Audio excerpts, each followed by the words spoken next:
अस्सलाम वालेकुम रहमतुल्लाहि व बरकातुहू। मैं सैयद वसीम आप सबका भाई, हिंदू मुस्लिम सिख ईसाई दलित सारे लोगों को मेरा सलाम और आदाब। आप लोगों से गुजारिश है इस वीडियो को पूरी देखें और दूसरों को शेयर ज़रूर करें। आज जो हालात हिंदुस्तान के नहीं सारी दुनिया के जो चल रहे हैं उसके ऊपर दो बातें आपके सामने रखूँगा। हिंदुस्तान में जो कोरोना वायरस चल रहा है वो कोरोना वायरस और जो दुनिया की दूसरी कंट्रियों में जो कोरोना वायरस चल रहा है वो कोरोना वायरस, इन दोनों में जो फ़र्क है वो आपको बताने की कोशिश करूँगा। जो हिंदुस्तान में कोरोना वायरस है वो एक मुसलमान है। ये गोदी मीडिया और बीजेपी, बजरंग दल, ये जितने भी संगठन हैं ये बताना चाहते हैं कि ये मुसलमानों की तरफ से आई हुई बीमारी है। और हमारी बीजेपी गवर्नमेंट आंख बंद करके बैठी थी क्योंकि इनके दिल्ली का इलेक्शन और दिल्ली में इनको फसाद कराना था और यूपी या एमपी में इनको सरकार गिरानी थी, अपनी सरकार बनानी थी। वो ये काम में बिजी थे। जब कोरोना वायरस यहाँ पे बढ़ता गया तब अपनी गलती छुपाने के लिए, अपनी नाकामी छुपाने के लिए, अपनी लापरवाही छुपाने के लिए इसको मुसलमानों के ऊपर थोपा गया। किस तरीके से थोपा गया आप लोग जानते हैं। तबलीगी जमात के नाम पर मुसलमानों को टारगेट किया गया।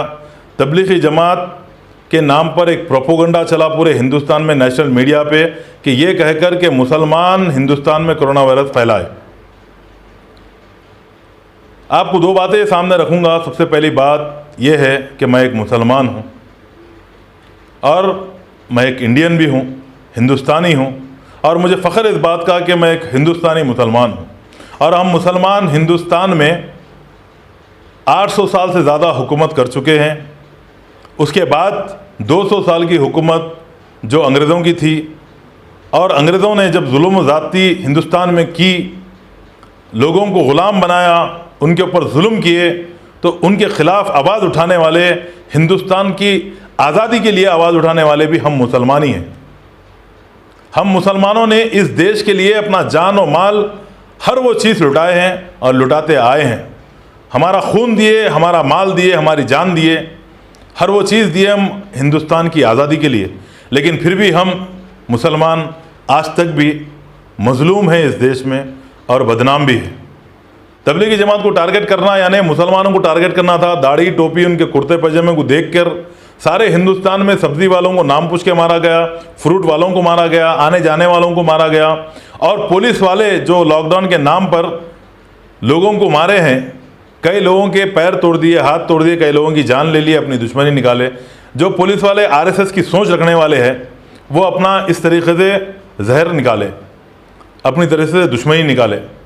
अब आपको ये बताऊं, मैं हिंदुस्तान में जब कोरोना वायरस फैला तो बीजेपी गवर्नमेंट, दिल्ली की गवर्नमेंट, अरविंद केजरीवाल, ये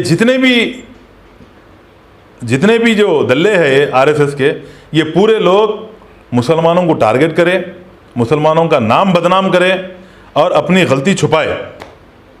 और अब हम मुसलमान आज़ादी से पहले जो हम करें, हिंदुस्तान को आज़ाद कराने के लिए जो करें और आज तक करते आए हैं, और हम आज भी क्या कर रहे हैं। जो तबलीगी जमात को तुमने बदनाम किया, जो तबलीगी जमात के नाम पर कोरोना वायरस को थोप कर सारे हिंदुस्तान में मुसलमानों के ऊपर जुल्म ज़्यादती की, बूढ़ों को, बच्चों को मारा, औरतों को मारे, तुम लोग क्वारंटाइन के नाम पे ले जाकर हॉस्पिटलों में रखकर उन लोगों को तकलीफ़ें दी, पानी नहीं दिया, खाना नहीं दिया, फिर भी हम जुल्म उठाए। फिर भी आज देश बचाने के लिए हम क्या कर रहे हैं, हमारा खून दे रहे हैं, हमारा खून दे रहे हैं। हमारे खून से जो प्लाज्मा निकल रहा है, दूसरे पेशेंट्स की उससे जान बच रही है।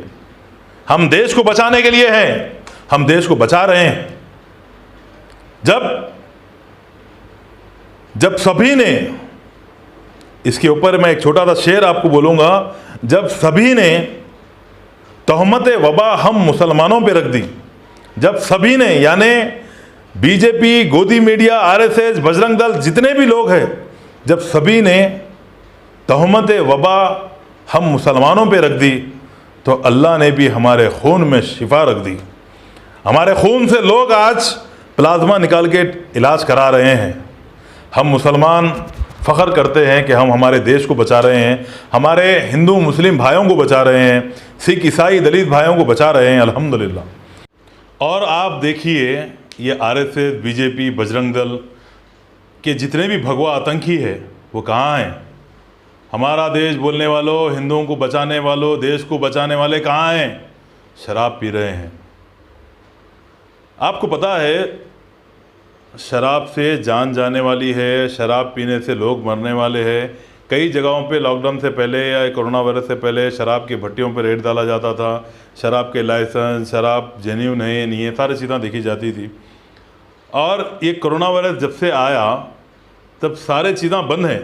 मंदिर, मस्जिद, गुरुद्वारे, चर्च, हर वो चीज़ बंद है। क्यों? सोशल डिस्टेंस के वजह से। अगर सोशल डिस्टेंस इनके ऊपर नहीं रहेगा तो ये सारे चीज़ यानी मतलब कोरोना वायरस फैल जाएगी ये सारी जगहों पर, ये सारी जगह से फैल सकती है। इस वजह से ये सारी चीज़ों को बंद कर दिए गए। और अब सारे इंडिया में और हमारे तेलंगाना में शराब की दुकानों को खोला गया है और सोशल डिस्टेंस की अम्मा बहन बोलो आप, धज्जियाँ उड़ा दी गई है। लोग, भीड़ लगी हुई है लाइन में, औरतों की, मर्द आदमियों की, कोई सोशल डिस्टेंस नहीं है। अब क्या कोरोना वायरस नहीं फैलेगा? मस्जिद में लोग नमाज पढ़ रहे हैं तो मार रहे हैं उनको। स्टार्टिंग में मारे, पुलिस वाले घुस के मारे, मंदिरों से घुस के निकाले। अब कोरोना वायरस नहीं फैलेगा? ये जो हज़ारों की तादाद में जो लोग निकले हुए शराब खरीदने में, जहाँ पे सोशल डिस्टेंस की कोई चीज़ ही सोशल डिस्टेंस नाम की कोई चीज़ ही नहीं है, तो क्या कोरोना वायरस नहीं फैलेगा? और एक बात याद रखिए, जो अनभक्त है उन लोगों से कहना चाहता हूँ और मेरे हिंदू, मुस्लिम, सिख, ईसाई भाइयों से कहना चाहता हूँ, कोरोना वायरस से देश को बचाना चाहते हैं, देश के लोगों को बचाना चाहते हैं, ये एक प्रोपोगंडा है, लोग चला रहे हैं। और बचाने के लिए शराब की दुकानें खोले, शराब पिला के भी मारना चाह रहे हैं। इधर से मारना चाह रहे हैं, इधर से बचाने का एक ढोंग करना चाह रहे हैं। और हर स्टेट में कोविड-19 के नाम पे जो फंड बनाया गया उसके ऊपर कई करोड़ों रुपए रख लिए। नरेंद्र मोदी के नाम पे एक फंड बनाया गया, उनके ऊपर हज़ारों करोड़ों रुपए आ गए, वो भी मुसलमाना दिए। पीपी किट मुसलमाना दे रहे हैं, पैसा मुसलमाना दे रहे हैं, खून मुसलमाना दे रहे हैं, यहाँ तक के गैर मुसलमाना मर जा रहे हैं तो उनकी अर्थी को खाना देने के वास्ते कोई भी नहीं है तो वो भी मुसलमाना कर रहे हैं। फिर भी हम बदनाम हैं और मजलूम हैं इस देश में। तो आप लोगों से मैं कहना चाहूँगा, हम ये जो शराब को खोल के जो भी हुकूमत कर रही है ना, उसके ऊपर हम ये बात कह सकते हैं कि हम जब सोशल डिस्टेंस नहीं है तो हम मस्जिदों को जाने के लिए ज़िद कर सकते हैं, लेकिन हम ऐसा नहीं करेंगे। हम लॉकडाउन का पालन करेंगे, लॉकडाउन को फॉलो करेंगे और बाहर नहीं निकलेंगे, क्योंकि हमको देश को बचाना है, हम मुसलमानों को। और जितने भी लोग सेकुलरिज्म को जानते हैं, मानते हैं, वो लोग जो भाईचारा जानते हैं, हिंदू मुस्लिम की तहज़ीब जानते हैं, गंगा जमुना तहज़ीब जानते हैं, वो लोगों से गुजारिश है कि लॉकडाउन का पालन करें, बाहर ना निकले बिला वजह। मैं रोडों पे भीड़ देख रहा हूँ आप लोगों की, और मुसलमानों से ख़ासतौर बोल रहा हूँ कि आप लोगों को लेके बहुत बड़ा प्रोपोगंडा चलाने वाले हैं, याद रख लो। बाहर मत निकलिए कोई भी चीज़ के लिए, बाहर बिला वजह बाहर फिर रहे हैं अपना, और विदाउट मास्क के फिर रहे हैं, ना मास्क इस्तेमाल कर रहे हैं, ना कुछ कर रहे हैं। मत करिए मेरे भाइयों, टारगेट मत बनिए। तो मैं आप लोगों से बार बार ये वीडियो बनाने का मतलब ये है कि ताकि मालूम हो सके लोगों को कि मुसलमान का किरदार हिंदुस्तान में आज़ादी से पहले क्या था और अभी भी क्या है, वो जानें। और जो लोग मुसलमानों के लिए दिल में जहर पाल के रखे हैं वो जहर निकालें, आपस में प्यार मोहब्बत से रहें। और ये लॉकडाउन पूरे हिंदुस्तान में फैल गया, मैं नहीं मानता लॉकडाउन को, क्योंकि लॉकडाउन कोरोना वायरस के नाम पे था, शराब के नाम पे खुल जा रहा है। ये कोई लॉकडाउन नहीं है, ये बिला वजह लोगों को तकलीफ़ दिया जा रहा है, समझे आप। ये कोई रुकावट नहीं हो रही है इससे। अब ये शराब का जो खोल के जो तमाशा कर रहे हैं ना, इससे बहुत बड़ा नुकसान होगा हिंदुस्तान को। आप देख लिए, वीडियो बहुत ज़्यादा बड़ी हो गई, मगर फिर भी आप लोग देखिए, अहम बातें थे। इसके अंदर मैं एक बात भूल गया था बोलने में, मुसलमानों को टारगेट किया जा रहा है। दिल्ली में देखिए आप, जो मुसलमान बच्चे और बच्चियाँ जो CAA, NRC, NPR के ख़िलाफ़ आवाज़ उठाए थे, प्रोटेस्ट किए थे, उनको टारगेट किया जा रहा है। बार बार उनके घरों पे से उनको उठाया जा रहा है, उनके ऊपर केसेस बुक किया जा रहे हैं। और आप देख रहे हैं, सफ़रा ज़ारखर नाम की एक लड़की जो मीडिया में चल रहा है उनका नाम, एक प्रेग्नेंट लेडी के ऊपर देशद्रोही का केस बुक करके उसको तिहाड़ जेल भेज दिया गया है। ये हम मुसलमानों के ऊपर जुल्म चल रहा है हिंदुस्तान में। अल्लाह रहम फरमाए हम सब के ऊपर। और आप लोगों से गुजारिश है, इस रमज़ान के महीने में ज़्यादा से ज़्यादा अल्लाह की इबादत कीजिए, अल्लाह से दुआ करिए कि ये वबा ख़त्म हो जाए और अल्लाह ताला इस आने वाले दौर में जब लॉकडाउन ख़त्म हो जाएगा फिर ये हमारे ऊपर CAA NRC NPR का जो क़ानून, काले क़ानून है, उसको भी ख़त्म कर दे अल्लाह ताला, उसके ऊपर वो हमारे ऊपर लागू ना हो, उसको भी ख़त्म करा दे अल्लाह ताला। बस अस्सलाम वालेकुम।